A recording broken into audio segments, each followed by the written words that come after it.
अल्हम्दुलिल्लाह अल्लाह के फजल करम से जामा मस्जिद हुमायूं नगर जो सरोजनी के रूबरू है, उस मस्जिद की इंतज़ामी कमेटी के इलेक्शन हुए थे और जनाब कमरुद्दीन साहब भारी अक्सरियत के साथ ज़बरदस्त शानदार पैमाने पर कामयाबी हासिल की, क्योंकि अल्लाह का फजल करम रहा। हम भी ज़माने दराज से यानी 20 साल 30 साल से तो हम देख रहे हैं कि इस मस्जिद की पहले जैसी हालत थी, आज अल्लाह के फजल करम से यहाँ पर AC, मस्जिद का तौसिया और मस्जिद के तारक खाने साफ़ सुथरे, मस्जिद में हर चीज़ को साफ़ सुथराई का जो इंतज़ाम है हैदराबाद शहर में कहीं भी नहीं मिलेगा। अल्लाह के फजल करम से उतना बेहतरीन इंतज़ाम है और बेलूस किसी पैसा भी आज मस्जिद में जितना जमा है ये आपकी बदौलत है।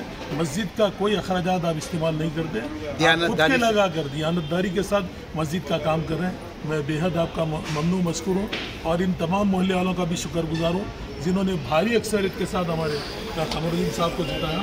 मैं इंतहाई शुक्रगुजार हूँ मोहल्ले वालों का, क्योंकि जब मैं भी वक्फ बोर्ड में था एक से ज़ायद बार मस्जिद कमेटी को एक्सटेंशन किया, लेकिन कई मुखालिफिन बार बार धरना दिए, लेकिन उनका दम भी नहीं था यहाँ पर आके मुकाबला करने का। आज मुकाबले में भी बुरी तरह वो शिकस्त खाए और अल्लाह ने कमरुद्दीन साहब की इंसानियत, ईमानदारी, दियानतदारी को देखकर अल्लाह ने उनको फतेह दी। मैं मेरे दिल की गहराई से आपको मुबारकबाद देता हूँ और तमाम महल्ले वालों का भी शुक्रिया अदा करता हूँ।